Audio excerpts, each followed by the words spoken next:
इब्रानियों की पत्री उसके पहले अध्याय का पहला और दूसरा वचन पढ़ते हुए आज हम शुरुआत करेंगे. എബ്രായർക്ക് എഴുതിയ ലേഖനം ഒന്നാം അധ്യായം 1-2 वाक्यങ്ങൾ. इब्रानियों की पत्री उसके पहले अध्याय का पहला और दूसरा वचन. पहले मैं यहाँ पर हिंदी में पढ़ूंगा. पूर्व युग में परमेश्वर ने बाप दादाओं से थोड़ा थोड़ा करके और बांती बांती से भविष्यवक्ताओं के द्वारा बातें किया, परंतु इन अंतिम दिनों में हमसे पुत्र के द्वारा बातें की, जिसे उसने सारी वस्तुओं का वारिस ठहराया और उसी के द्वारा उसने सारी सृष्टि की रचना की है. और यही वचन मलयालम में इस प्रकार से कहता है, ദൈവം പണ്ട് പണ്ട് ഭാഗം ഭാഗമായിട്ട് വിവിധമായിട്ട് നമ്മുടെ പിതാക്കന്മാരോട് കൂടെ പ്രവാചകന്മാർ മുഖാന്തരമായി സംസാരിച്ചു. പക്ഷേ ഈ അന്ത്യ നാളുകളിൽ पुत्रन मुहांद्रमाय संसारिकिनु. इस अनोखे वचन में पवित्र आत्मा कहता है, जो पूर्व काल है या जो बीता हुआ समय, जिसको हम पुराना नियम या पुराना व्यवस्था के अंतर्गत का समय जान सकते हैं.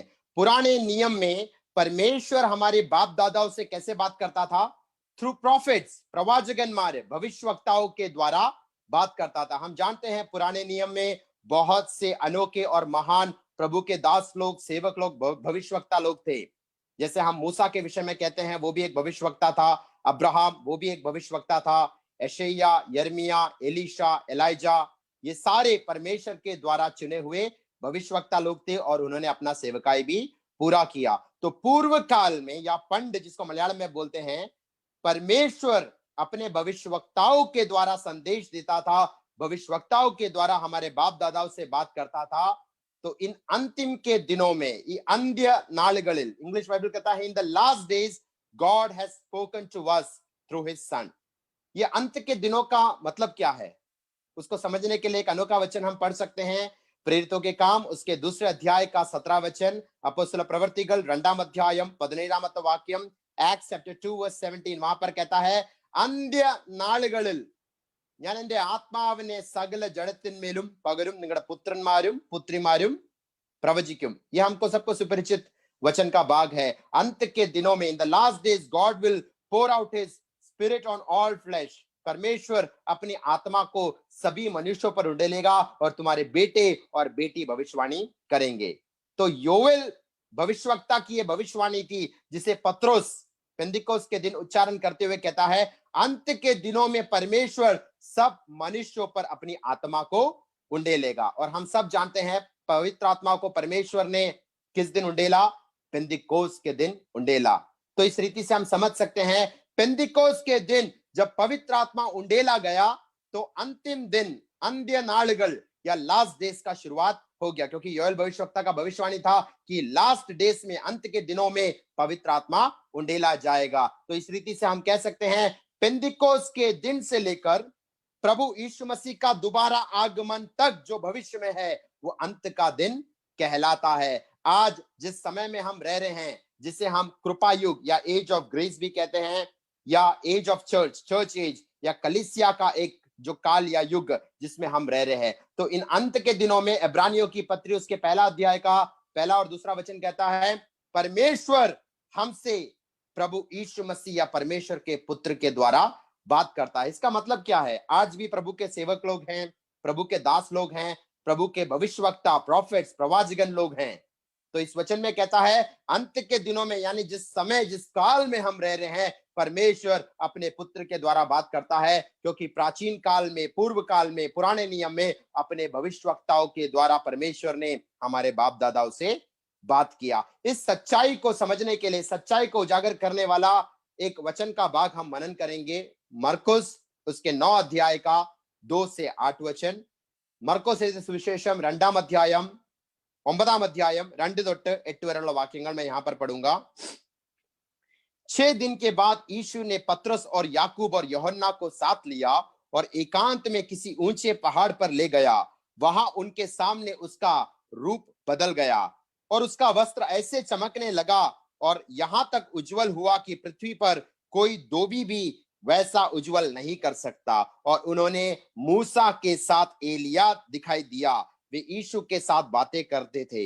इस पर पतरस ने यीशु से कहा, है रब्बी, हमारा यहाँ रहना अच्छा है, इसलिए हम 3 मंडप बनाए, एक तेरे लिए, एक मूसा के लिए और एक एलिया के लिए, क्योंकि वह ना जानता था कि क्या उत्तर दे, इसलिए कि वे बहुत डर गए थे। तब एक बादल ने उन्हें छा लिया और उस बादल में से यह शब्द निकला, यह मेरा प्रिय पुत्र है, इसको सुनो। तब उन्होंने एकाएक चारों ओर दृष्टि की और यीशु को छोड़ अपने साथ और किसी को ना देखा। यह वचन का भाग भी हम सबको सुपरिचित है। अंग्रेजी में इसको कहते हैं द माउंट ऑफ ट्रांसफिगरेशन।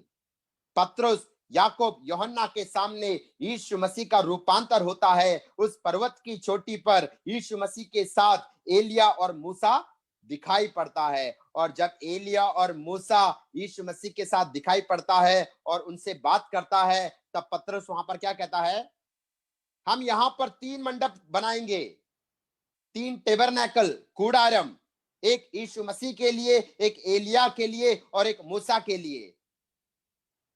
इतना अच्छा एक आत्मिक अनुभव पाया हुआ पतरस कहता है, हमें अभी पर्वत के नीचे जाने की जरूरत नहीं है। ये जो बड़ा स्वर्गीय अनुभव है, परमेश्वर का एक लौता पुत्र यीशु मसीह का रूपांतर हुआ, ट्रांसग्रेशन हुआ, यहां तक कि पुराने नियम के महान प्रभु के दास लोग मूसा और एलिया भी यहां पर हमको दिखाई देते हैं। हम यहां पर 3 मंडप बनाते हैं और यहां पर ही वास करते हैं। लेकिन यीशु मसीह आगे के वचनों में हम पढ़ते हैं कि तराई में, पर्वत के नीचे बहुत से ऐसे लोग हैं जिन्होंने अभी तक समाचार नहीं जाना है। बहुत से बीमार लोग हैं जिन्हें चंगाई नहीं मिला है। बहुत ही बंधित लोग हैं जिन्हें अभी तक आजादी, स्वतंत्रता और छुटकारा नहीं मिला है। और जब पतरस कहता है कि हम यहाँ पर 3 मंडप, 3 टेंट या टेबरनेकल बनाएंगे और यहाँ पर ही वास करेंगे, अचानक एक बादल आकर वहां पर घेर लेता है और वहां से एक आवाज, एक शब्द सुनाई देता है, यह मेरा प्रिय पुत्र है, इसको सुनो। यानी वहां पर एक बढ़िया संदेश पतरस को मिलता है। भले ही तूने यीशु मसीह के साथ महान प्रभु के दासों और भविष्यवक्ताओं को देखा, मूसा और एलिया को यीशु मसीह के साथ देखा, लेकिन यीशु मसीह की तुलना तू इन लोगों के साथ मत कर। ये महान प्रभु के दास लोग हैं, ये महान प्रभु के सेवक लोग हैं, पुराने नियम के बड़े भविष्यवक्ता हैं मूसा और एलिया, लेकिन यीशु मसीह के कंपैरिजन में वो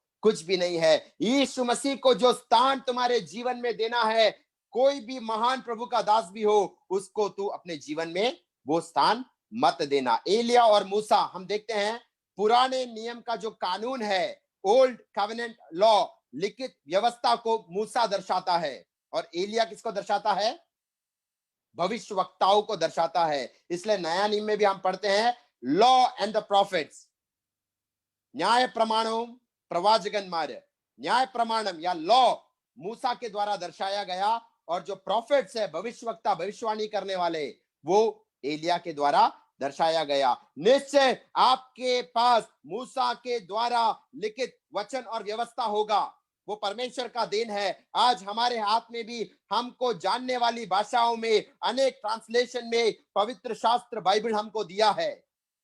एलिया के समान महान प्रभु के दास और भविष्यवक्ता लोग भी होंगे। नया नियम की कलीसिया के विषय में कहता है एफेसियों की पत्री उसके 4 अध्याय का 11 वचन में, എഫെസ്യ ലേഖനം 4 അധ്യായം 11 വാക്യത്തിൽ സഭയ്ക്ക് കൊടുത്ത ദാനങ്ങളെ കുറിച്ച് പറയുമ്പോൾ അവിടെ അപ്പോസ്തലന്മാരുണ്ട്, പ്രവാചകന്മാരുണ്ട്, ഇവാഞ്ചലിസ്റ്റ് ഉണ്ട്, ഇടയന്മാരുണ്ട്, ഉപദേഷ്ടാക്കന്മാരുണ്ട്, apostles, prophets, evangelists, shepherds and teachers। वहां पर भविष्यवक्ता भी दिया है, ऐसा कहता है प्रॉफिट्स। यानी नया नियम की कलीसिया में भी परमेश्वर ने कलीसिया को चलाने के लिए, कलीसिया को अगुवाई देने के लिए, कलीसिया को वार्न और चेतावनी देने के लिए भविष्यवक्ताओं को नियुक्त किया है। लेकिन इस वचन में कहता है कितना भी लिखित बड़ा व्यवस्था आपके हाथ में हो, कितने भी बड़े भविष्यवक्ताओं को परमेश्वर ने आपके जीवन में भेजा है, लेकिन पुत्र यीशु मसीह जो राजाओं का राजा है, प्रभुओं का प्रभु है, परमेश्वर का एक लौता पुत्र है, उसका स्थान और पदवी आपके कलीसिया में, आपके परिवारों में, आपके जीवन में किसी को मत देना।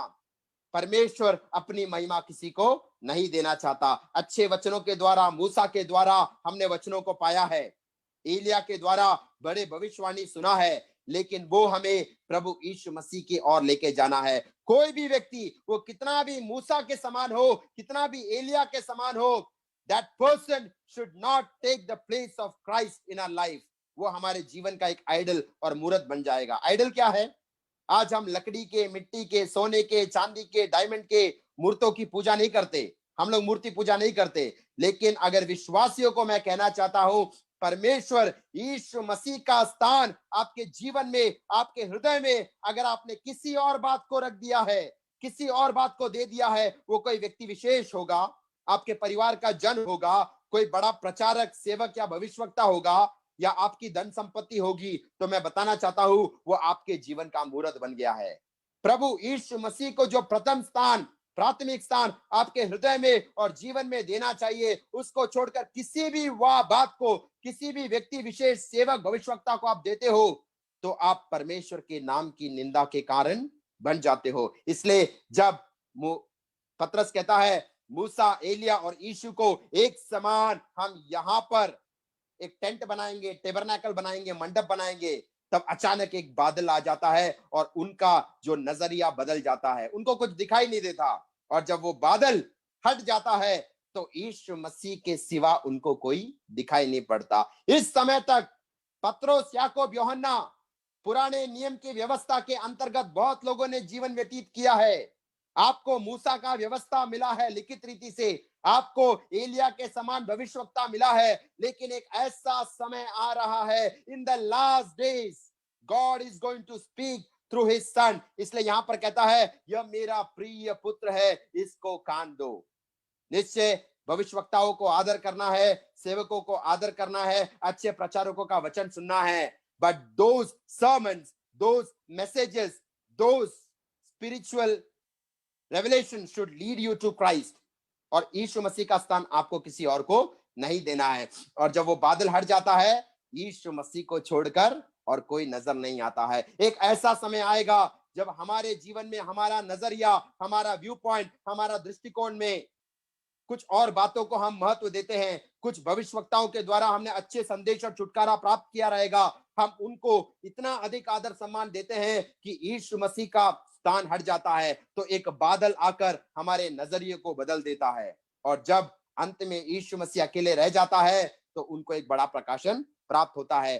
भले ही पूर्व काल में भविष्यवक्ताओं के द्वारा परमेश्वर ने बातचीत किया, मूसा और एलिया के समान महान प्रभु के दासों के द्वारा बातचीत किया, लेकिन इन अंत के दिनों में यीशु मसीह जो पुत्र है उसके द्वारा बातचीत करता है। और आज यीशु मसीह दुनिया में नहीं है, वो हमको लेने के लिए आने वाला है, लेकिन यीशु मसीह का शरीर रूपी कलीसिया इस संसार में है और उसके द्वारा यीशु मसीह के वचनों को संसार सुनना चाहिए। यीशु मसीह के वचनों को अनेक लोग सुनना चाहिए। मैं और आप उस कलीसिया के अंग है, हमारे द्वारा प्रभु यीशु मसीह के वचनों को उनको सुनाना है, उनको सुनना चाहिए। अनेक लोग उद्धार के अनुभव में आना चाहिए। जो उद्धार में या विश्वास में कमजोर है, इन दिनों में वचनों को सुनकर उत्तेजना और सामर्थ पाकर आगे बढ़ना चाहिए। तो अंत के दिनों में परमेश्वर यीशु मसीह के द्वारा हमसे कैसे बात करता है?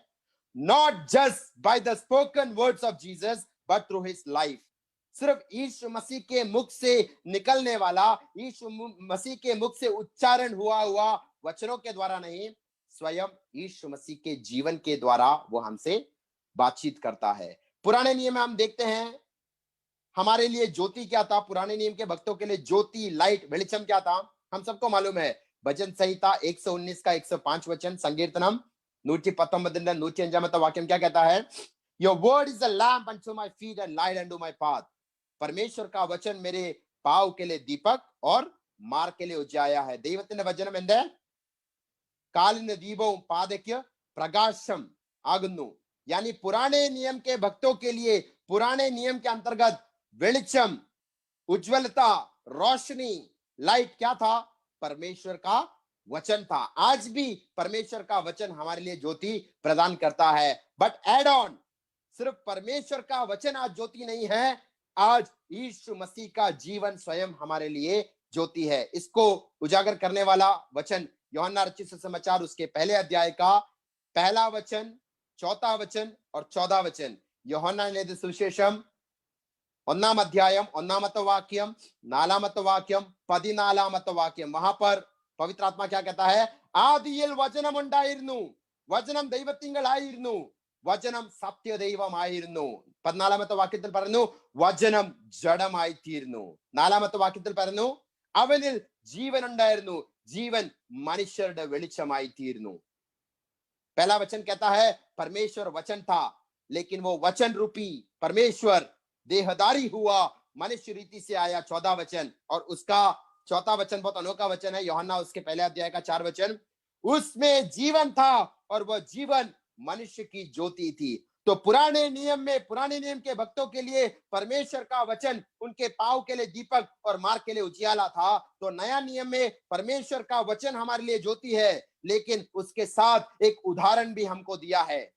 पुराने नियम में हम कह सकते हैं सिर्फ थ्योरी था, उनको लिखित वचन दिया था, लेकिन नए नियम में हमें सिर्फ थ्योरी नहीं है, लिखित वचन नहीं है, यीशु मसीह एक प्रैक्टिकल लाइफ हमारे सामने है. यीशु मसीह संसार में मनुष्य रीति से आया, उसने अपनी सेवकाई पूरा किया, पवित्र आत्मा के सामर्थ के द्वारा उसने हमारे सामने एक मार्गदर्शक करके एक जीवन बिता कर दिखाया कि तुम्हें भी ऐसे जीना है. पुराने नियम में किसी को एग्जाम्पल नहीं था, उनके सामने एक आदर्श में एक उदाहरण नहीं था, वो लोग सिर्फ वचन के द्वारा ज्योति पाते थे. लेकिन नया नियम के विश्वासियों का मैं पदवी बताना चाहता हूं, परमेश्वर का वचन ज्योति है, उसके साथ ही यहां पर कहता है यीशु मसीह में वो जीवन था और वो जीवन मनुष्यों का ज्योति था. तो आज हमें परख कर देखना है, क्या हम सिर्फ वचन के द्वारा ज्योति पाने वाले हैं या वचन के द्वारा यीशु मसीह के जीवन को देखते हैं. वचन के द्वारा यीशु मसीह को प्रकट करना चाहता है. पवित्र आत्मा जो अनदर कंफर्टर, अनदर काउंसलर, मत्योर कार्यस्थन, दूसरा एक मददगार परमेश्वर ने इसलिए भेजा ताकि हमें यीशु मसीह के साथ संगति में बढ़ाए, यीशु मसीह की महिमा को प्रकट करता है. दूसरा कुरिन्थियों उसके 3 अध्याय का 18 वचन कहता है इस वचन रूपी दर्पण में यीशु मसीह की महिमा को पवित्र आत्मा प्रकट कर कर देता है और अंश अंश करके हमें उस पुत्र यीशु मसीह के स्वरूप के अनुरूप बनाता जाता है. हमें उसके लिए अपने आप को समर्पित करना है. तो पुराने नियम में जो वचन ज्योति था, नए नियम में वचन के साथ यीशु मसीह का जीवन भी एक बड़ा ज्योति अवस्था में है. क्या हमने उस ज्योति को पाया है? जिसने उस ज्योति को अपने जीवन में स्वीकारा है, उनके जीवन का अंधकार का अनुभव परमेश्वर हटाता है. पाप का अनुभव, शाप का गुलामी और हर प्रकार की अंधकार के बंधनों को तोड़कर परमेश्वर मुक्त करता है. पहला यूहन्ना उसके 3 अध्याय का 5 वचन कहता है यीशु मसीह इसलिए प्रकट हुआ ताकि वो मनुष्यों के पापों को हर ले. Jesus appeared to take away the sins of this world. पहला यूहन्ना 3 अध्याय का 8 वचन कहता है Jesus Christ appeared to untie the knots of the devil, to destroy the works of the devil. शैतान के कार्यों को, जो बंधनों को उसने बांधा है, उसको खोलने के लिए, जो अंधकार के अनुभव में है उन्हें ज्योति के अनुभव में लाने के लिए. आज काफी विश्वासी लोग भी उनके कॉन्शियस अनकॉन्शियस रीति से पाप करने के कारण कुछ ना कुछ अंधकार की अवस्था में रहेगा. मैं ये नहीं बोलता आप पाप या शैतान या शाप के अंडर में हो, लेकिन अगर आपके कोई भी जीवन के रल में, व्यक्तिगत जीवन, पारिवारिक जीवन, आपका जो ऑफिशियल वर्क है, कहीं पर भी अगर थोड़ा सा आपने बेईमानी किया है या ईमानदारी और सच्चाई को छोड़कर काम किया है और उस पाप को प्रभु के सामने अंगीकार नहीं किया है, तो मैं बताना चाहता हूं आप शैतान को आपके जीवन में कार्य करने का मौका देते हो. आपका पूरा सर्कल उज्जवल अवस्था में रहेगा, लेकिन एक स्मॉल पार्ट अभी भी डार्क होगा तो शैतान उसके थ्रू काम कर सकता है. एक भी दाग, एक भी दग्गा, एक भी दब्बा और एक अंधकार का अवस्था हमारे जीवन में नहीं होना चाहिए. हर एक बातों का मन फिरावट के साथ, पश्चाताप के साथ हमें इन दिनों में आगे बढ़ना है. परमेश्वर के वचन के ज्योति को अपनाना है. यीशु मसीह का जो जीवन हमें ज्योति प्रदान करता है, उस ज्योति में हमें चलना है. पहला यूहन्ना 1 अध्याय का 7 वचन क्या कहता है? If you walk in the light as he is in the light and you have fellowship with one another.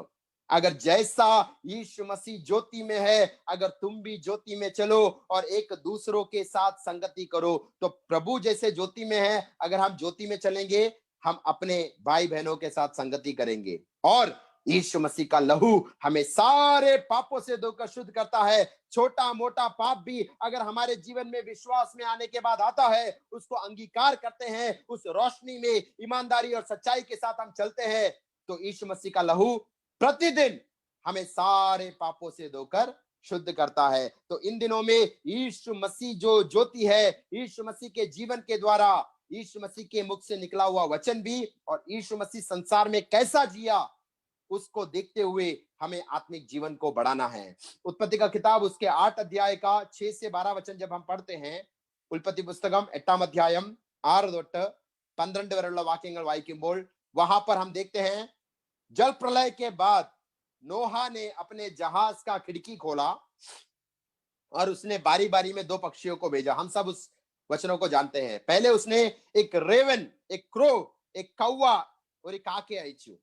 और कौवा कहां गया? वो उड़कर गया और कभी जहाज में वापस नहीं आया।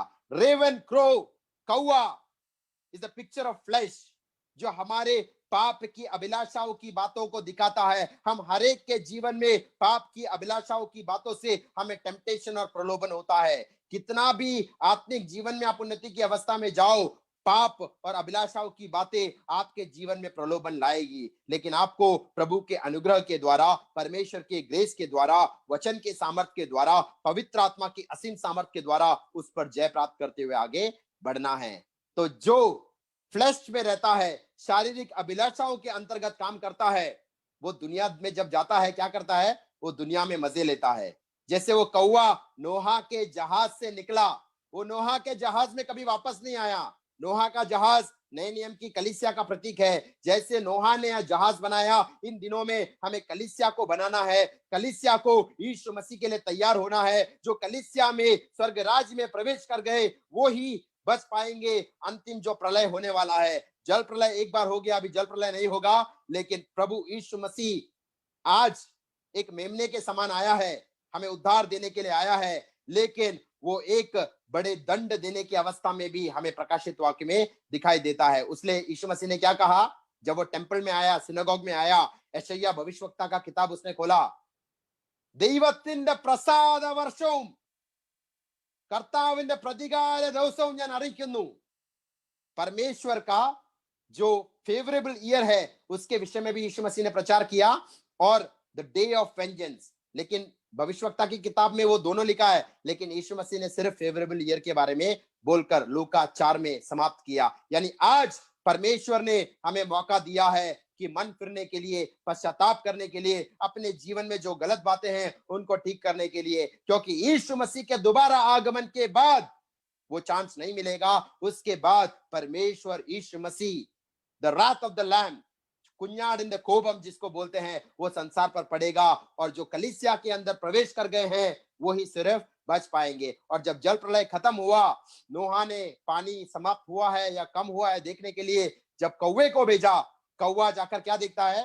संसार में जो मरे हुए लाशें थी उसको खाने के लिए वो कौवा चला गया। वो कभी भी वापस कलीसिया में या प्रभु की संगति में नोहा के पास नहीं आया। आज भी बहुत सारे विश्वासी लोग हैं, आज हम कलीसिया हॉल में वगैरह नहीं जाते हैं, Zoom meeting, Facebook live, global meet, अलग अलग टूल्स के द्वारा हम संगतियां करते हैं इन दिनों में, लेकिन हमारा जीवन परख कर देखना है, क्या हम इस कौवे के समान है जो संगति तो करते हैं, नोहा के जहाज में थे, लेकिन जब बाहर जाते हैं, हमारे दुनियादारी के मित्रों के साथ जाते हैं, हमारे ऑफिस में हम संसार के लोगों के साथ मुलाकात बातचीत करते हैं, तो क्या हम उनके समान एंटरटेनमेंट और होश आवाज छोड़कर अभिलाषाओं में मस्त हो जाते हैं? कौवे के समान हमें नहीं होना चाहिए। उसके आगे बोलता है, नोहा ने एक कबूतर को, एक प्राव, एक डव को भेजा। डव को कितनी बार भेजा? वो 8 से आगे वचनों में हम पढ़ते हैं, पहली बार जब कबूतर को भेजा, वो कबूतर क्या है? तुरंत वापस आ गया। आत्मिक व्यक्ति, पवित्र आत्मा, हम देखते हैं मत्ती उसके 3 के 16 वचन में, यीशु मसीह जब बपतिस्मा लेकर बाहर आ रहा था तो कबूतर के 9 पवित्र आत्मा उसके ऊपर उतरा। यानी कबूतर पवित्र आत्मा नहीं है, लेकिन पवित्र आत्मा का एक चित्र है। तो जैसा यीशु मसीह के ऊपर पवित्र आत्मा कबूतर के 9 उतरा, नोहा जब कबूतर को बेचता है, प्राव या डव को बेचता है, उसको संसार में कुछ भी अच्छी बातें नहीं लगती है। मरा हुआ फ्लैश उसको पसंद नहीं आता है, और वो वापस नोहा के पास जहाज में उड़कर आ जाता है। और जब दूसरी बार 7 दिन के बाद नोहा वापस उस कबूतर को बेचता है, तो वो क्या करता है? एक ओलिव लीफ, जैतून पेड़ का एक वृक्ष का पत्ता लेकर वो नोहा के पास आता है। 7 दिन के बाद नोहा वापस तीसरी बार जब उस कबूतर को, डव को, प्राव को बेचता है, वो कबूतर कभी वापस नहीं आता है। तब नोह को पता लगता है अभी जहाज से निकलने का समय आ गया। इसका आत्मिक अर्थ क्या है? जो कौवा है, रेवन है, काका, क्रो, वो एक फ्लैशली पर्सन को दिखाता है। विश्वास में तो आ गया, कलीसिया में आ गया, नोहा के जहाज में वो था, लेकिन संसार की बातों में, संसार की पाप की बातों में जाता है और प्रभु की संगति में आने का कभी भी इच्छा या चेष्टा प्रकट नहीं करता। ऐसा नहीं होना चाहिए। कबूतर के नाइंद होना चाहिए। कबूतर भले ही संसार में जाएगा, हम भी मार्केट में जाते हैं, हम भी ऑफिस में जाते हैं, बच्चे लोग कॉलेज स्कूल में जाते हैं, लेकिन आपको सबसे आनंद प्रदान करने वाला, सबसे आपको खुशी देने वाला संसार का कोई एंटरटेनमेंट नहीं होना चाहिए, बल्कि परमेश्वर की उपस्थिति होना चाहिए। उसके लिए वो कबूतर वापस परमेश्वर की उपस्थिति में, कलीसिया में या नोहा की जहाज में वापस उड़कर आता है। तो वहां पर हम आत्मिक अर्थ क्या देखते हैं? पुराने नियम में पवित्र आत्मा को जब स्वर्ग के परमेश्वर ने भेजा, बहुत सारे प्रभु के दासों पर पवित्र आत्मा उतरा। दाऊद पर उतरा, शाऊल राजा पर उतरा, यशायाह, यिर्मयाह, एलीशा, एलिया, मूसा, गिडियन, सैमसन, इन सब पर पवित्र आत्मा उतरा। अपनी सेवकाई पूरा कर कर वो लौट गया। शाऊल के विषय में कहता है पवित्र आत्मा उस पर सामर्थ से उतरा था, लेकिन पाप करने के कारण पवित्र आत्मा उसको छोड़कर चला भी गया। तो पुराने नियम के भक्तों के जीवन में पवित्र आत्मा कैसे काम करता था? कबूतर पहली बार जब नोहा ने छोड़ा, वो थोड़े समय के बाद उड़कर वापस आ गया। ऐसा पुराने नियम के भक्तों के जीवन में पवित्र आत्मा काम करता था।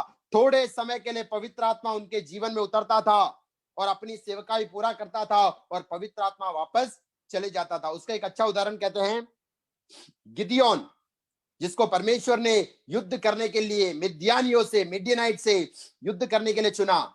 उसके विषय में क्या कहता है? इंग्लिश में बहुत अच्छा एक्सप्रेशन है, होली स्पिरिट क्लोथ गिडियन। जैसे हम शर्ट पहनते हैं, कोट पहनते हैं, थोड़े समय के लिए पहनते हैं और उसके बाद उतार कर हैंगर में लटका देते हैं या वॉशिंग के लिए देते हैं, ऐसा पवित्र आत्मा वस्त्र के रीति से किसके ऊपर उतरा? गिदियोन के ऊपर उतरा। यानी उसका जब सेवकाई खत्म हुआ, उसने उसको उतार कर रख दिया। तो पुराने नियम का अवस्था क्या था? कबूतर जो नोहा ने पहली बार भेजा, वो थोड़े समय में जैसे लौट आया, पुराने नियम का बड़े से बड़ा भक्त के जीवन में भी पवित्र आत्मा उतरता था और वो वापस चले जाता था। दूसरी बार जब नोहा ने कबूतर को भेजा तो क्या हुआ? He brought a olive leaf, an olive leaf, यानी जैतून वृक्ष का एक पत्ता वो लेके आया।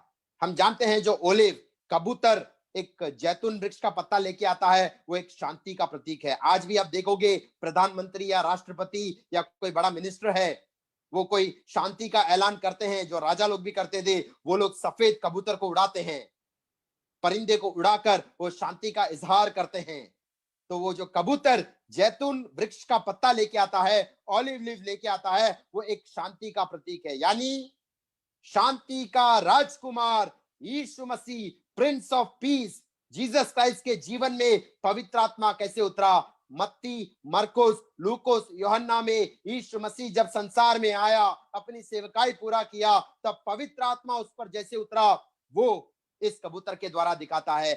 कबूतर उस जैतून वृक्ष के ऊपर जैसे उतरा, वैसे ही यीशु मसीह जो शांति का राजकुमार, प्रिंस ऑफ पीस है, पवित्र आत्मा उस पर उतरा और वो सेवकाइया हम परमेश्वर के वचन में देखते हैं। और तीसरा, कबूतर को जब भेजा गया, वो संसार में चला गया और कभी भी नोहा के जहाज में वापस नहीं आया। उसका आत्मिक अर्थ क्या है? हमने पढ़ा इब्रानी उसका 1 में और प्रेरितों के काम 2:17 में, अंतिम दिनों में परमेश्वर अपनी आत्मा को मनुष्यों पर उंडेलेगा। पेंतिकोस्त के दिन जब पवित्र आत्मा उतरा, आज संसार में ही है, वो वापस स्वर्ग में गया नहीं है। प्रभु यीशु मसीह का कलीसिया को तैयार करने के लिए, प्रभु यीशु मसीह का कलीसिया को उठाने के लिए जब यीशु मसीह आएगा, तभी पवित्र आत्मा का वहां पर सेवकाई का समापन देखते हैं। तो पुराने नियम में पवित्र आत्मा आता था और जाता था, नए नियम में यीशु मसीह जो प्रिंस ऑफ पीस या शांति का राजकुमार है, उस पर कबूतर उतरा। और तीसरा, जब कबूतर छोड़ा गया, वो कभी वापस नहीं आया। आज हम उस समय में रह रहे हैं। पवित्र आत्मा आज संसार में है, पवित्र आत्मा आज हमारे भीतर है। Our body is the temple of the Holy Spirit. हमारा शरीर पवित्र आत्मा का मंदिर है और कलीसिया को तैयार करने के लिए पवित्र आत्मा आता है। तो पवित्र आत्मा की सेवकाइयां हम पढ़ सकते हैं, ministry of the Holi spirit in the old testament. ministry of the Holy Spirit in the life of Jesus, ministry of the Holy Spirit in the new covenant after the day of Pentecost. तो Bible study के लिए बहुत अच्छा, जो Bible study के इच्छुक है वो पुराने नियम में पवित्र आत्मा किस प्रकार काम करता था, नए नियम में यीशु मसीह के जीवन में पवित्र आत्मा ने किस प्रकार से सेवकाइया किया, और नए जो व्यवस्था के अधीन में पेंतिकोस्त के दिन से आगे कलीसिया के जीवन में, विश्वासियों के जीवन में पवित्र आत्मा कैसे काम करता है, हम वचनों के द्वारा देख सकते हैं। तो यीशु मसीह के ऊपर जो कबूतर उतरा या पवित्र आत्मा कबूतर के नाइंद उतरा, उन बातों को हम थोड़ा देखेंगे, क्योंकि इब्रानी उसका 1 में क्या पढ़ा, इन अंत के दिनों में पुत्र यीशु मसीह के द्वारा हमसे बात करता है। तो यीशु मसीह का अगर हम जीवन देखेंगे, उसकी सेवकाई देखेंगे, तो हमें हमारे जीवन के काफी आत्मिक सच्चाइयों के विषय में हमें मालूम होगा। शुरुआत में एक वचन पढ़ूंगा, मत्ती उसका पहले अध्याय का 20 और 21 वचन। मत्ताई सुविशेषम 1 अध्याയം 20-21 वाक्यങ്ങൾ। यूसुफ जब इन बातों को सोच ही रहा था, तब प्रभु का एक स्वर्गदूत उसे स्वप्न में दिखाई देकर कहने लगा, है यूसुफ, दाऊद की संतान, तू अपनी पत्नी मरियम को और अपने यहां ले जाने से मत डर, क्योंकि जो उसके गर्भ में है वह पवित्र आत्मा की ओर से है। वह पुत्र जनेगी, उसका नाम यीशु रखना, क्योंकि वो अपने लोगों को उनके पापों से उद्धार देगा। इस वचन को हम अच्छी रीति से जानते हैं। जो मरियम का पति था यूसुफ, जिसके साथ उसका मंगनी हो चुका था, उसको स्वर्गदूत प्रकट होकर कहता है, तुझे मरियम को पत्नी के रीति से लेने के लिए कोई संदेह, कोई डाउट और संकोच नहीं होना चाहिए। कोई भी एक जवान लड़का जिस लड़की से शादी करने वाला है, वो ऑलरेडी गर्भवती है, प्रेग्नेंट है, सोचेगा तो वो कभी भी जल्दी निर्णय लेने के लिए नहीं होगा। उसका सोच विचार रहेगा, ये किस प्रकार से जीवन बिताने वाली लड़की है, ये किस प्रकार गर्भवती हुई है। लेकिन यहां पर हम कहते हैं वो एक धार्मिक व्यक्ति था। Joseph was a righteous person. नए नियम में सबसे पहला किसी को धार्मिक अगर कहा है, वो किसको कहा है? यूसुफ के बारे में कहा है। क्यों? क्योंकि यूसुफ को पहले पता नहीं था कि मरियम कैसे जिया या मरियम किस प्रकार से गर्भवती हुई, वो इस सोच में था। उसको कैसे पता चला हमको नहीं मालूम। शायद मरियम का उसने पेट देखा रहेगा। जैसे गर्भवती स्त्री का जैसे जैसे दिन और महीना हफ्ता बढ़ता है, उसका पेट का साइज बढ़ता है, वैसे यूसुफ ने भी मरियम का देखा रहेगा। लेकिन वो एक बात जानता था कि मरियम एक नम्र लड़की है, मरियम परमेश्वर का भय मानने वाली है, मरियम आत्मिक है, उसके जीवन में कोई गलत काम नहीं हो सकता। तो ऐसा गर्भवती अवस्था में वो कैसा आ गई? स्वर्गदूत अभी तक उसको विजिट नहीं किया था, फिर भी पवित्र आत्मा उसके विषय में क्या कहता है? He is a righteous man. He is the first person in the Bible to be called righteous. क्यों? क्योंकि भले ही मरियम का गर्भवती अवस्था हो गया है, लेकिन वो दूसरों के सामने उसका बेइज्जती करना नहीं चाहता था, दूसरों के सामने वो निंदा नहीं करना चाहता था। आज भी लोग कहते हैं मरियम गर्भवती हुई कोई रोमन सोल्जर के द्वारा, किसी रोमन साम्राज्य के सैनिक का बच्चा है, ऐसा लोग दुरुपदेश या बुरी बातें कहते हैं। तो यूसुफ तो उससे शादी करने वाला था। उसको जब ये सुनाई देता है कि उसकी होने वाली पत्नी पहले से ही गर्भवती हो गई है, स्वर्गदूत अभी तक उसको कोई संदेश नहीं दिया, फिर भी वो सोचता है भले ही मैं उससे शादी ना करूं, लेकिन दूसरों के सामने मैं उसको निंदा नहीं करूंगा, दूसरों के सामने उसको बेइज्जती नहीं करूंगा। वो भले ही आगे अपना जीवन कैसे भी बिताए। यानी वहां पर हम देखते हैं पवित्र आत्मा ने अगर एक व्यक्ति को धार्मिक या राइचियस कहा है, नीतिमान कहा है, उसका स्वभाव क्या था? दूसरों के पापों को छिपाना। आज हमारा जीवन परख कर देखना है, अगर कलीसिया में या किसी और विश्वासी का, किसी प्रभु के दास या सेवक का या आपके परिवारजन का कोई गलती, कोई मिस्टेक या कोई पाप या कोई फेलियर, वीर्षा आपको सुनाई देता है या आपको समझ में आता है, तो आप किस कैटेगरी में आते हैं? आज 95% लोग उसको आगे बढ़ाते हैं। व्हाट्सएप में जैसे मैसेजेस फॉरवर्ड करते हैं, वैसा उन्होंने सिर्फ सुना होगा, उसको वेरीफाई भी नहीं किया रहेगा, वो बुरी बुरी बातें कर कर फैलाते हैं। अगर 50 लोगों ने सुनकर आपके पास आया है, तो आप 51% बन जाते हो उस संदेश को आगे बढ़ाने के लिए। लेकिन यूसुफ ने क्या किया? भले ही उसको पता नहीं था ये कैसे हुआ है, उसने मरियम का जो पाप है वो पाप नहीं था, यूसुफ को लगा वो पाप हो सकता है, उसको छुपाने का प्रयास किया, लोगों के सामने मजाक उड़ाने के लिए या निंदा करने का प्रयास नहीं किया। जब हम भी औरों के पापों को छिपाते हैं, औरों की गलतियां जब हमको समझ में आती है, पब्लिकली उनको एक्सपोज करने के बजाय उनको प्रार्थना करने के लिए, उनको मदद करने का हम आगे बढ़ते हैं, तो स्वर्ग का परमेश्वर हमको भी क्या कहलाएगा? नीतिमान, धार्मिक या राइचियस बुलाएगा। तो यूसुफ के जीवन से हम ये सीख सकते हैं। और यहां पर हम क्या देखते हैं? यूसुफ को स्वर्गदूत प्रकट होकर कहता है, मरियम को अपना पत्नी लेने के लिए तू संकोच मत कर, क्योंकि जो उसके गर्भ में है वो पवित्र आत्मा की ओर से है। यानी मरियम के गर्भ में जो शिशु यीशु मसीह का जन्म होने वाला है, वो कोई पाप का फल नहीं है, पवित्र आत्मा का कार्य है। कल हमने सुना लूका उसके 1:35 में, जब मरियम बोलती है ये कैसे संभव होगा, ये असंभव बात कैसे संभव होगा, तो स्वर्गदूत ने उसको क्या कहा? The Holi spirit will come upon you and the power of the almighty will overshadow you. सर्वशक्तिमान परमेश्वर का जब सामर्थ तुम पर उतरेगा, तब वो विशुद्ध प्रजा यीशु मसीह का जन्म तेरे द्वारा होगा। तो यहां पर हम देखते हैं यीशु मसीह का जन्म कैसे हुआ? पवित्र आत्मा के द्वारा। पवित्र आत्मा का जब सामर्थ मरियम पर उतरा, तब यीशु मसीह का जन्म हुआ। उसी रीति से आज हम परख कर देख सकते हैं हमारा नया जन्म कैसे हुआ है।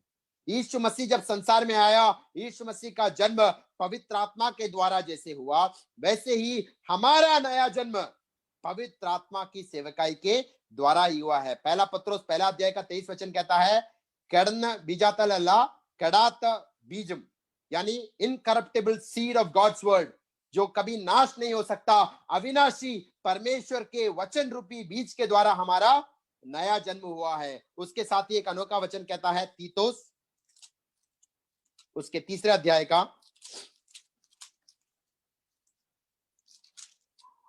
4 और 5 वचन, Titus chapter 3 and verses 4 and 5, തീത്തോസിന്റെ ലേഖനം 3 അധ്യായം 4 5 വാക്യങ്ങൾ। वहां पर कहता है, जब हमारे उद्धारकर्ता परमेश्वर की कृपा और मनुष्यों पर उसका प्रेम प्रकट हुआ, तो उसने हमारा उद्धार किया। पवित्र आत्मा यहां पर क्या कहता है? यीशु मसीह के द्वारा हमारा उद्धार हुआ है, और यह धर्म के कामों के कारण नहीं जो हमने आप किए, पर अपनी दया के अनुसार नए जन्म के स्नान और पवित्र आत्मा के हमें नया बनाने के द्वारा हुआ है। तो यहां पर क्या कहता है? एक व्यक्ति जब नया जन्म पाता है, निश्चय उसने सुसमाचार सुना है, निश्चय अविनाशी परमेश्वर के वचन के बीज को अपने जीवन में उसने स्वीकारा है, लेकिन यहां पर कहता है पवित्र आत्मा ने हमें नया बनाने के कारण ये अवस्था में आए हैं। तो अगर आज हमने नया जन्म पाया है, प्रभु पर विश्वास करते हुए, अपने पापों को मन फिरते हुए, तो याद रखना हमारा नया जन्म कैसे हुआ है? परमेश्वर के अविनाशी बीज रूपी वचन के द्वारा और पवित्र आत्मा की सेवकाई के द्वारा। अगर यीशु मसीह का जन्म पवित्र आत्मा के द्वारा हुआ है, आज कलीसिया में आए हुए हर एक विश्वासी लोग को भी जानना है हमारा नया जन्म कैसे हुआ है? पवित्र आत्मा की सेवकाई के द्वारा। तो हमारे नया जन्म का जो प्रोसेस है, प्रक्रिया है, उसमें पवित्र आत्मा का एक बड़ा योगदान है। इन अंत के दिनों में मैंने जैसे शुरुआत में कहा, इब्रानी उसका 1 अध्याय का 1 और 2 वचन, इन अंत के दिनों में यीशु मसीह पुत्र के द्वारा परमेश्वर हमसे बात करता है, यानी यीशु मसीह के वचन के द्वारा और यीशु मसीह के जीवन के द्वारा। तो हमारा आत्मिक जीवन का शुरुआत भी हमें यीशु मसीह का एक आदर्श दिखाई पड़ता है। पवित्र आत्मा जैसे मरियम पर उतरा और वहां पर यीशु मसीह का जन्म हुआ, वैसे ही पवित्र आत्मा जब हमारे जीवन में काम करता है, एक पापी के जीवन में काम करता है, उसको मन फिरावट की ओर लेके जाता है और उसका नया जन्म होता है। नया जन्म पाया हुआ व्यक्ति क्या करता है? हमारे कलीसियाओं में हम जानते हैं, जिसने भी पश्चाताप किया, प्रभु पर विश्वास किया, उद्धार के अनुभव में आया है, नया जन्म पाया है, हम सबसे पहला स्टेप उसको लेने को बोलते हैं, आपको पानी में डूबकर बपतिस्मा लेना है। यीशु मसीह के विषय में क्या कहता है? मत्ती रचित सुसमाचार उसके 3 अध्याय का 13 से आगे वचनों को मैं यहां पर पढ़ूंगा। मत्ती सुविशेषम 3 अध्याയം 13 വാക്യം തൊട്ട് ഞാൻ ഇവിടെ വായിക്കുന്നു। उस समय यीशु गलील के यरदन के किनारे यूहन्ना के पास उससे बपतिस्मा लेने के लिए आया। परंतु यूहन्ना ने यह कहकर उसे रोकने लगा, मुझे तो तेरे हाथ से बपतिस्मा लेने की आवश्यकता है और तू मेरे पास आया है। यीशु ने उसको यह उत्तर दिया, अब तो ऐसा ही होने दे, क्योंकि हमें इसी रीति से सारी धार्मिकता को पूरा करना उचित है। यीशु मसीह जो पवित्र आत्मा से जन्मा, यीशु मसीह जो पवित्र आत्मा के द्वारा इस संसार में आया, सेवकाई वो जन्म से ही अनुभव किया। अगला स्टेप क्या लेता है? जब वो 30 साल का हो जाता है, वो यूहन्ना के पास बपतिस्मा लेने के लिए आता है। तीतुस उसके तीसरे अध्याय में हमने पढ़ा, पवित्र आत्मा के सेवकाई के द्वारा अगर हमने नया जन्म पाया है, हमारा अगला स्टेप क्या होना चाहिए? यीशु मसीह का अनुकरण करते हुए हमें जल में डूबकर बपतिस्मा लेना है। और किस नाम से लेना है? मत्ती उसके 28 का 19 और 20 वचन कहता है, പിതാവിന്റെയും പുത്രന്റെയും പരിശുദ്ധാത്മാവിന്റെ നാമത്തിൽ, पिता, पुत्र और पवित्र आत्मा के नामों से नहीं बोला है, वो वचन को ध्यान से पढ़ना, एक ही नाम बोला है, पिता, पुत्र और पवित्र आत्मा के नाम से हमें बपतिस्मा लेना है। अगर कोई किसी व्यक्ति को अगर आज भी संकोच है मुझे क्यों बपतिस्मा लेना चाहिए, उनके लिए सबसे बड़ा उदाहरण कौन है? स्वयं यीशु मसीह। यीशु मसीह ने कोई पाप नहीं किया था। യോഹന്ന जिन लोगों को बपतिस्मा दे रहा था, it was a baptism of repentance, മാനസാന്തരത്തിന്റെ ഒരു സ്നാനമായിരുന്നു യോഹന്ന നൽകിയത്। तो यीशु मसीह को उस लाइन में खड़े होने का जरूरत नहीं था। लोग सोचेंगे कि यीशु मसीह ने कोई सीक्रेट में पाप किया रहेगा, यीशु मसीह वहां पर क्यों खड़ा है? लेकिन यीशु मसीह ने लोगों का अप्रूवल, लोगों का सोच विचार को नजरअंदाज करते हुए परमेश्वर की महिमा के लिए परमेश्वर की आज्ञा का पालन किया। और वहां पर क्या कहता है? टू फुलफिल ऑल राइचियसनेस, सारी धार्मिकताओं को उचित रीति से पूरा करने के लिए यीशु मसीह ने वहां पर यूहन्ना के अधीन में बपतिस्मा लिया। यानी यीशु मसीह के लिए धार्मिकता को पूरा करना क्या था? ओबीडियंस टू गॉड्स वर्ड, परमेश्वर के वचन का आज्ञा पालन करना ही यीशु मसीह के लिए धार्मिकता को पूरा करना था। और जो उद्धार पाकर, नया जन्म पाकर बपतिस्मा लेता है, अगला स्टेप उसके जीवन में क्या होता है? यीशु मसीह के जीवन में क्या हुआ हम पढ़ेंगे, मत्ती उसका 3 का 16। यीशु बपतिस्मा लेकर तुरंत पानी से ऊपर आया और देखो उसके लिए आकाश खुल गया और उसने परमेश्वर की आत्मा को कबूतर के सामने उतरते और अपने ऊपर आते देखा। यहां पर भी हम आत्मिक अर्थ देख सकते हैं। यीशु मसीह जो पवित्र आत्मा के द्वारा जन्म पाया, यीशु मसीह जो यूहन्ना के अधीन में बपतिस्मा लिया, बपतिस्मा लेकर जब निकल रहा था, अगला स्टेप क्या बोलता है? कबूतर के नाइंद पवित्र आत्मा उसके ऊपर उतरा। और यही उपदेश प्रेरितों ने भी दिया। प्रेरितों के काम उसके दूसरे अध्याय का 38 वचन जब हम पढ़ते हैं, वहां पर पत्रोस क्या कहता है? वो अनोखा वचन है, यहां पर मैं पढ़ना चाहता हूं, हम सबको वो वचन सुपरिचित है। प्रवर्तिകളുടെ പുസ്തകം 2-ാം അധ്യായം 38-ാമത്തെ വാക്യം 37 वचन से पढ़ूंगा। तब सुनने वालों के हृदय छिद गए और वे पत्रोस और शेष प्रेरितों से पूछने लगे, है भाइयों हम क्या करें? जिन्होंने सुसमाचार सुना, जिन्होंने नया जन्म पाया या यीशु मसीह को उद्धारकर्ता स्वीकार करने के लिए आए, वो लोग पूछने लगे कि हमें क्या करना चाहिए। तो पत्रोस उनका क्या जवाब देता है? मन फिराओ और तुम में से हर एक अपने अपने पापों की क्षमा के लिए यीशु मसीह के नाम से बपतिस्मा लो, तो तुम पवित्र आत्मा का दान पाओगे। कितना अनोखा वचन है। अगर आप मन फिरोगे, पाप क्षमा प्राप्त करोगे, बपतिस्मा लोगे, तो आपको क्या मिलेगा? पवित्र आत्मा का दान मिलेगा। यीशु मसीह जो पवित्र आत्मा के द्वारा जन्मा, जिसने बपतिस्मा लिया, बपतिस्मा लेकर जब वो बाहर आ रहा था, पवित्र आत्मा कबूतर के नाइंद उतरा। आज हम भी वचनों का आज्ञा पालन करेंगे। जिन्होंने नया जन्म पाया है उन्हें बपतिस्मा लेना है, जिन्होंने बपतिस्मा लिया है उन्हें पवित्र आत्मा की प्राप्ति करनी है। पवित्र आत्मा का बपतिस्मा, पवित्र आत्मा का अभिषेक, पवित्र आत्मा से भरपूर एक जीवन हमें जीना है। लेकिन ऐसे ही पवित्र आत्मा उतर कर आया क्या यीशु के ऊपर? एक और वचन मैं यहां पर पढ़ाना चाहता हूं। इसी भाग को अगर हम लूका रचित सुसमाचार में पढ़ेंगे, ലൂക്കോസ് 3-ാം അധ്യായം 21-22 वाक्यങ്ങൾ, जो मत्ती में लिखा है वही लूका में भी लिखा है, लेकिन कुछ और बातों को पवित्र आत्मा उजागर करता है। यहां पर क्या कहता है? लूका उसके 3 अध्याय का 21 और 22 वचन, जब सब लोगों ने बपतिस्मा लिया और यीशु भी बपतिस्मा लेकर प्रार्थना कर रहा था, तो आकाश खुल गया और पवित्र आत्मा शारीरिक रूप में कबूतर के समान उस पर उतरा।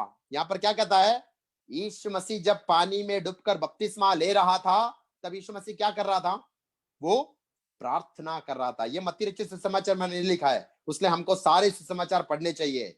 यीशु मसीह जब बपतिस्मा ले रहा था, वो चुपचाप नहीं बैठा था। आज लोगों से पूछेंगे, आपको जब प्रभु का दास बपतिस्मा दिलाने के लिए कोई रिवर में, कोई नदी में, कोई टैंक में आपको लेकर जाता है, तो आप क्या करते हो? बहुत सारे लोग क्या सोचते हैं, मेरे कान में पानी जाएगा, मेरे आंख में पानी जाएगा, मेरे नाक में पानी जाएगा। वो सोचकर थोड़ा घबराते हैं और उससे बचने का कोशिश करते हैं। वो सही बात है, करना भी चाहिए। जब पानी में डुबाते हैं, आपके आंखों में, आपके कानों में, आपके नाक में, आपके मुंह में पानी जाने से बचना चाहिए। लेकिन यीशु मसीह एक अनोखा बात कर रहा था। जब वो बपतिस्मा ले रहा था, वो प्रार्थना कर रहा था। आज हमारा बपतिस्मा हो चुका होगा, हम लोगों ने शायद प्रार्थना नहीं किया होगा, कोई बात नहीं, परमेश्वर उसको माफ करता है। लेकिन आज हमें निरंतर प्रार्थना में बना रहना है। और जो नया रीति से बच्चे लोग हैं, या कोई पापी व्यक्ति उद्धार पाकर आता है, उनको भी ये वचन बताना है कि बपतिस्मा लेते समय आपको भी यीशु मसीह के समान प्रार्थना करना एक अच्छा स्वभाव है। और यीशु मसीह किस लिए प्रार्थना कर रहा था, वो अंत में बताकर मैं यहां पर समाप्त करूंगा। यीशु मसीह जब बपतिस्मा ले रहा था, वो यहां पर प्रार्थना कर रहा था। He was praying. किस बात के लिए यीशु मसीह प्रार्थना कर रहा था? उसका अगला वचन कहता है, पवित्र आत्मा कबूतर के नाइंद यीशु मसीह पर उतरा। एक बात हम देख सकते हैं, मैथ्यू, मार्क, लूक, जॉन, यहां सब में यीशु मसीह जब भी कोई प्रार्थना करता था, उसका उत्तर उसको तुरंत मिलता था। हमारी प्रार्थनाओं का जवाब शायद एक हफ्ते के बाद, एक महीने के बाद, एक साल के बाद, हो सकता है तुरंत भी आ जाए। लेकिन यीशु मसीह का पिता परमेश्वर के साथ जो कम्युनिकेशन एकदम परफेक्ट था, यीशु मसीह के साथ जो फेलोशिप, संगति एकदम इंटैक्ट था, उसके लिए यीशु मसीह जो भी प्रार्थना करता था, उसको तुरंत उसका जवाब पिता की ओर से मिलता था। तो यहां पर कहता है कि बपतिस्मा लेते समय यीशु मसीह प्रार्थना तो कर रहा था, लेकिन किस बात के लिए प्रार्थना कर रहा है हमें नहीं मालूम। लेकिन अगला वचन क्या कहता है, पवित्र आत्मा कबूतर के नाइंद यीशु मसीह पर उतरा। यानी यीशु मसीह किसके लिए प्रार्थना कर रहा है? For the anointing of the Holi spirit. पवित्र आत्मा के द्वारा नया जन्म पाया हुआ, पवित्र आत्मा के द्वारा संसार में जन्म पाया हुआ यीशु मसीह, 30 साल तक पवित्र जीवन जिया हुआ यीशु मसीह, और 12 साल की उम्र में परमेश्वर के वचन का बहुत अच्छा ज्ञान पाया हुआ यीशु मसीह को क्या पवित्र आत्मा के अभिषेक के लिए प्रार्थना करना जरूरी था? आज कोई सवाल कर सकता है कि वो तो परमेश्वर का इकलौता पुत्र है, वो तो परमेश्वर है, उसको प्रार्थना करने का क्या जरूरत है? तो याद रखना, वचन देहधारी हुआ, वो मनुष्य के रीति से आया, हमारे लिए एक एग्जाम्पल बनने के लिए, हमारे लिए एक उदाहरण बनने के लिए, हमारे लिए एक आदर्श बनने के लिए। जो यीशु मसीह पवित्र आत्मा के द्वारा पैदा हुआ, 30 साल तक पवित्र जीवन जिया और वचन का अच्छा ज्ञान था, सेवकाई की शुरुआत करने से पहले उस यीशु मसीह को भी पवित्र आत्मा के अभिषेक का, सामर्थ का जरूरत था, और उसी बात के लिए वो प्रार्थना कर रहा था। उसने यीशु मसीह ने क्या कहा? लूका 11 का 13 वचन, ദോഷികളായ നിങ്ങൾ നിങ്ങളുടെ മക്കൾക്ക് നല്ല ദാനങ്ങൾ കൊടുക്കുമെങ്കിൽ സ്വർഗസ്ഥനായ ഞങ്ങളുടെ പിതാവ് യാചിക്കുന്നവർക്ക് പരിശുദ്ധാത്മാവിനെ എത്രയധികം നൽകൂ। संसार के पिता लोग, उनके बच्चे लोग उनसे कुछ मांगते हैं तो अच्छे अच्छे दान देते हैं, तो आपका स्वर्गीय पिता आपको कितना अधिक पवित्र आत्मा देगा जो उससे प्रार्थना करता है। तो यीशु मसीह ने प्रार्थना का एक स्वभाव, एक आदर्श हमको दिखाया, और यीशु मसीह ने हमें सिखाया भी, हम प्रार्थना निश्चय कर सकते हैं। तो इन दिनों में जैसा यीशु मसीह पवित्र आत्मा के द्वारा जन्मा, ऐसे ही पवित्र आत्मा के द्वारा हमारा नया जन्म हुआ है। जैसा यीशु मसीह ने बपतिस्मा लेकर एक आदर्श दिखाया, जिन्होंने बपतिस्मा नहीं लिया है उन लोगों को यीशु मसीह एक आदर्श बनता है। लेकिन बपतिस्मा तक खत्म नहीं होता, सिलेबस कंप्लीट नहीं हुआ है। अगला स्टेप है पवित्र आत्मा का अभिषेक प्राप्त करना।